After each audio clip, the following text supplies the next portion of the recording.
DeSantis is not only focused on revamping the military, he is centering his campaign on fighting what he calls, quote, woke in education, in corporations and in Congress.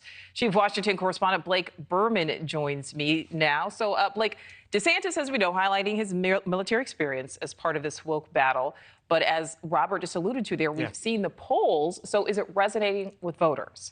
That poll was so interesting, Nichole, right? And it goes at the heart, one of the centerpieces of the Florida Governor Ron DeSantis' campaign, which is this anti-woke agenda. As Robert just laid out, the governor always talks about how woke goes to die in Florida.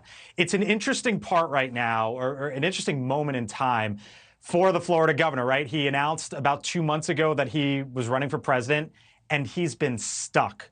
Nichole, there are stories now, and we've reported on this, how the governor has been shedding campaign staff, how he's been ripping through campaign cash. Those aren't the highlights that you want. Those aren't the headlines that you want 2 months into a presidential campaign, but that's where Ron DeSantis is right now. When you look at the polls, Nichole, the three polls that were immediately taken after Ron DeSantis announced that he'd be officially running for president at the end of May had him at 23, 23, and 23%. Pretty consistent, right? Right now, he is stuck. You can see that number there at 20%. In the 16 polls since then, Nichole, only 2 times has Ron DeSantis gotten above that 23% figure. The other 14 times, he's gone below it. So what is he doing today? He's rolling out his military agenda.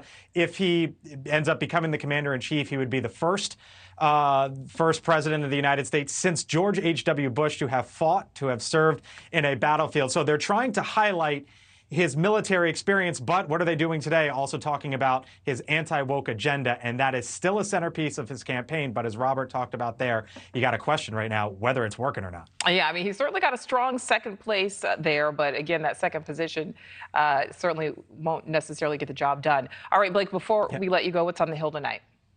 Yeah, so 5 o'clock Eastern here on the Hill. Actually, can we put up that graphic real quick of the polling percentages, because I'll walk you through who we're talking to. Vivek Ramaswamy will be on the show tonight. So take a look at this. Chris Christie, former governor.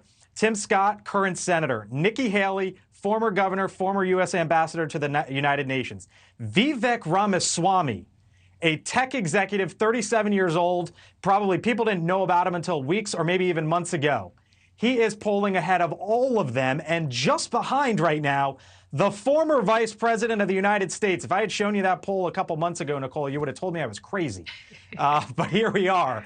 And we're going to be talking to Vivek Ramaswamy tonight on the Hill, 5 o'clock, and ask him about his rise, talk to him about some of his stances, and, of course, one of the big stories of the day, Donald Trump, essentially saying that he expects to be indicted in the upcoming days, and what Vivek Ramaswamy, who has said in the past that he would pardon Donald Trump, has to think about today's news. All right, we'll be watching that, and then Mike Pence will be on Elizabeth Vargas, so a full slate of politics tonight. All right, Blake, thank you. Thank you for watching. Go to newsnationnow.com to find News Nation on your television provider, and don't forget to click the red subscribe button below to get more of News Nation's fact-driven, unbiased coverage.